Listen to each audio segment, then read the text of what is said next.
नमस्कार दोस्तों। आज आपको सुनाने जा रही हूँ मुंशी प्रेमचंद जी की कहानी दो भाई। प्रातःकाल सूर्य की सुहावनी सुनहरी धूप में कलावती दोनों बेटों को जांघों पर बिठा दूध और रोटी खिलाती। केदार बड़ा था, माधव छोटा। दोनों मुंह में कौर लिए कई पग उछल कूद कर फिर जांघों पर आ बैठते और तोतली बोली में इस प्रार्थना की रट लगाते थे जिसमें एक पुराने सहृदय कवि ने किसी जाड़े के सताए हुए बालक के हृदयोगार को प्रकट किया है। देव देव धाम करो, तुम्हारे बालक को लगता जाड़। माँ उन्हें चुमकार कर बुलाती और बड़े बड़े कौर खिलाती। उसके हृदय में प्रेम की उमंग थी और नेत्रों में गर्व की झलक।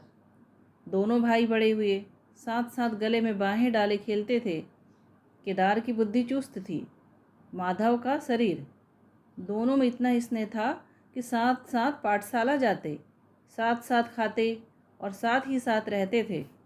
दोनों भाइयों का ब्याह हुआ। केदार की वधू चंपा अमित, भाषिणी और चंचला थी।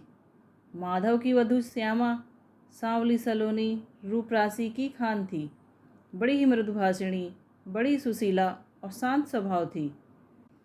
केदार चंपा पर मोहे और माधव श्यामा पर रिझे, परंतु कलावती का मन किसी से न मिला। वह दोनों बेटों से प्रसन्न और दोनों बहुओं से अप्रसन्न थी। उसकी शिक्षा दीक्षा का बहुत अंश इस व्यर्थ के प्रयत्न में व्यय होता था कि चंपा अपनी कार्यकुशलता का एक भाग श्यामा के शांत स्वभाव से बदल ले। दोनों भाई संतानवान हुए। हरा भरा वृक्ष खूब फैला और फलों से लद गया। कुत्सित वृक्ष में केवल एक फल दृष्टिगोचर हुआ, वह भी कुछ पीला सा मुरझाया हुआ। किंतु दोनों अप्रसन्न थे। माधव को धन संपत्ति की लालसा थी और केदार को संतान की अभिलाषा। भाग्य की इस कूटनीति ने सने सने द्वेष का रूप धारण किया, जो स्वाभाविक था। श्यामा अपने लड़कों को संवारने सुधारने में लगी रहती। उसे सिर उठाने की फुर्सत नहीं मिलती थी। बेचारी चंपा को चूल्हे में जलना और चक्की में पीसना पड़ता। यह अनीति कभी कभी कटु शब्दों में निकल जाती। श्यामा सुनती, कुड़ती और चुपचाप सह लेती, परंतु उसकी यह सहनशीलता चंपा के क्रोध को शांत करने के बदले और बढ़ाती। यहाँ तक कि प्याला लबालब भर गया। हिरण भागने की राह न पाकर शिकारी की तरफ लपका। चंपा और श्यामा समकोण बनाने वाली रेखाओं की भांति अलग हो गई।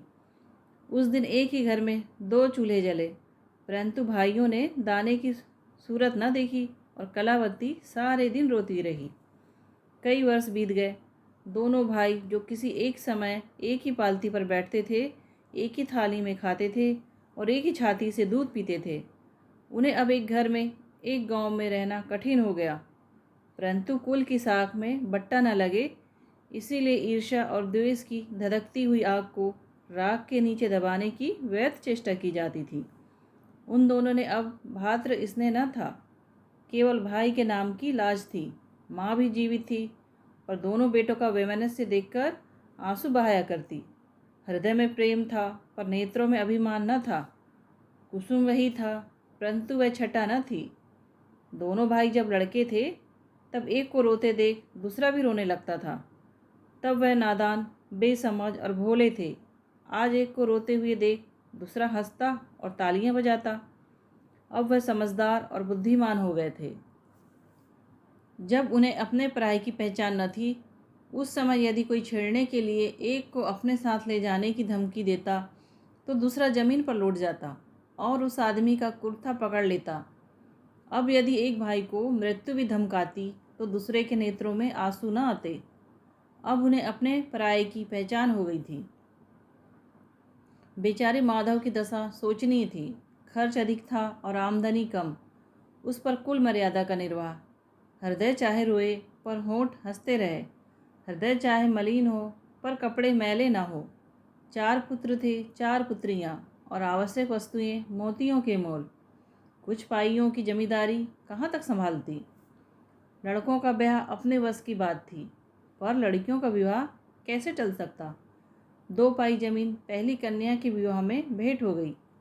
उस पर भी बाराती बिना भात खाए आंगन से उठ गए। शेष दूसरी कन्या के विवाह में निकल गई। साल भर बाद तीसरी लड़की का विवाह हुआ। पेड़ पत्ते भी न बचे।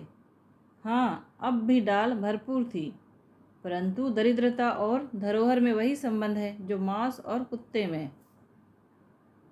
इस कन्या का भी गौना न हुआ था कि माधव पर 2 साल के बकाया लगान का वारंट आ पहुंचा।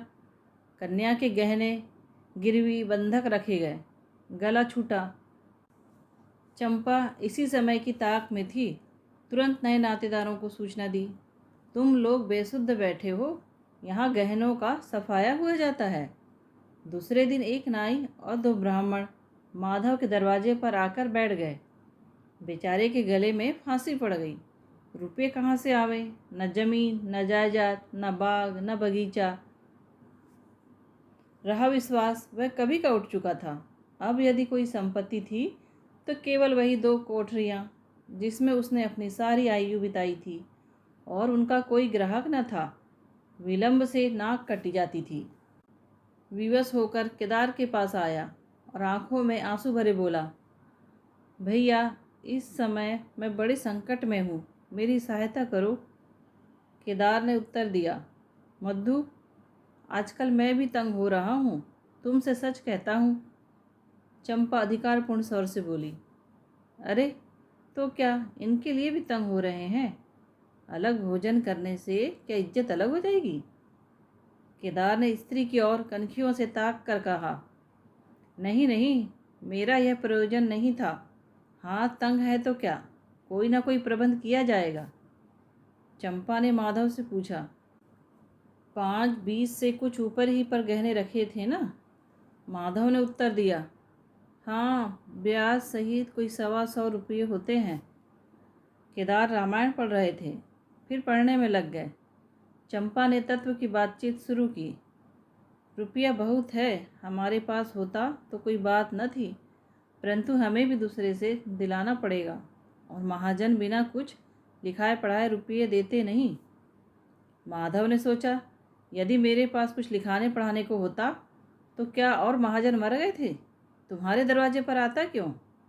बोला, लिखने पढ़ने को मेरे पास है ही क्या, जो कुछ जगह जायदाद है वह यही घर है। केदार और चंपा ने एक दूसरे को मर्मभेदी नयनों से देखा और मन ही मन कहा, क्या आज सचमुच जीवन की प्यारी अभिलाषाएं पूरी होगी? परंतु हृदय की यह उमंग मुंह तक आते आते गंभीर रूप धारण कर गई।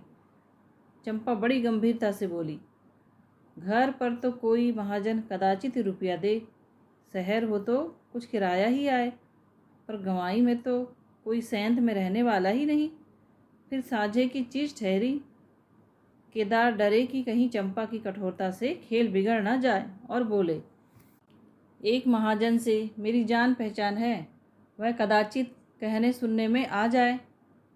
चंपा ने गर्दन हिलाकर इस युक्ति की सराहना की और बोली, पर 2-3-20 से अधिक मिलना कठिन है।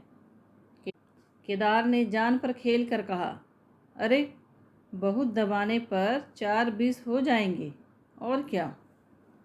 अब की चंपा ने तीव्र दृष्टि से केदार को देखा और अनमनी सी होकर बोली, महाजन ऐसे अंधे नहीं होते। माधव अपने भाई भावच के इस गुप्त रहस्य को कुछ कुछ समझता था। वह चकित था कि इन्हें इतनी बुद्धि कहाँ से मिल गई। फिर बोला, और रुपये कहाँ से आएंगे? चंपा चिढ़कर बोली, और रुपयों के लिए और फिक्र करो, 125 रुपये इन 2 कोठरियों के इस जन्म में कोई न देगा। 4-20 चाहो तो एक महाजन से दिलवा दूँ, लिखा पढ़ी कर लो। माधव इन रहस्यमय बातों से सशंक हो गया। उसे भय हुआ कि यह लोग मेरे साथ कोई गहरी चाल चल रहे हैं। दृढ़ता के साथ अकड़ कर बोला, और कौन सी फिक्र करूं? गहने होते तो कहता, लाओ रख दूं। यहाँ तो कच्चा सूद भी नहीं है। जब बदनाम हुए तो क्या 10 के लिए, क्या 50 के लिए, दोनों एक ही बात है। यदि घर बेचकर मेरा नाम रह जाए तो यहाँ तक तो स्वीकार है, परंतु घर भी बेचूं और उस पर भी प्रतिष्ठा धूल में मिले, ऐसा मैं न करूँगा। केवल नाम का ध्यान है। एक बार नहीं कर जाऊँ तो मेरा कोई क्या करेगा। और सच पूछो तो मुझे अपने नाम की कोई चिंता नहीं है।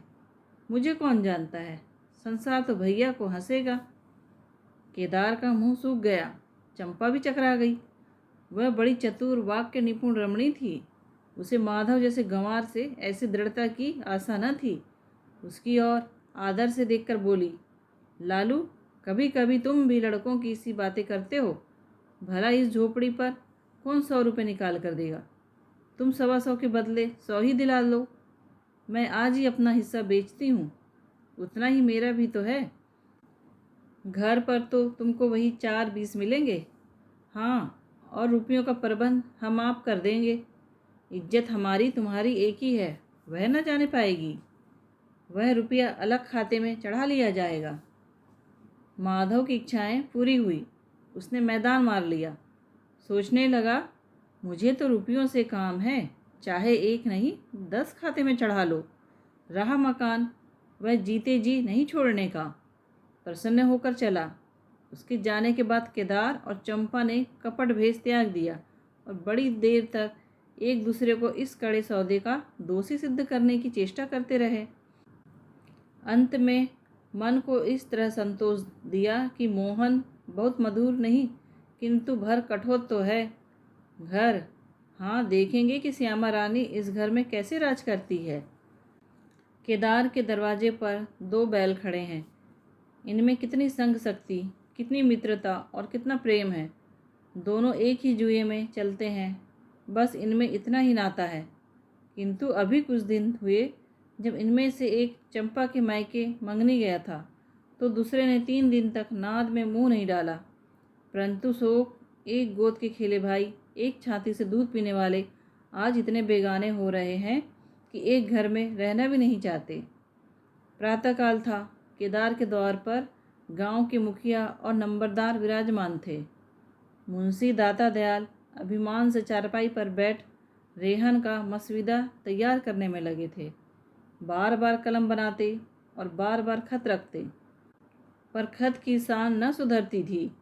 केदार का मुखारबिंद विकसित था और चंपा फूली नहीं समाती थी। माधव कुम्हलाया और म्लान था। मुखिया ने कहा, भाई जैसा हितु ना भाई जैसा शत्रु।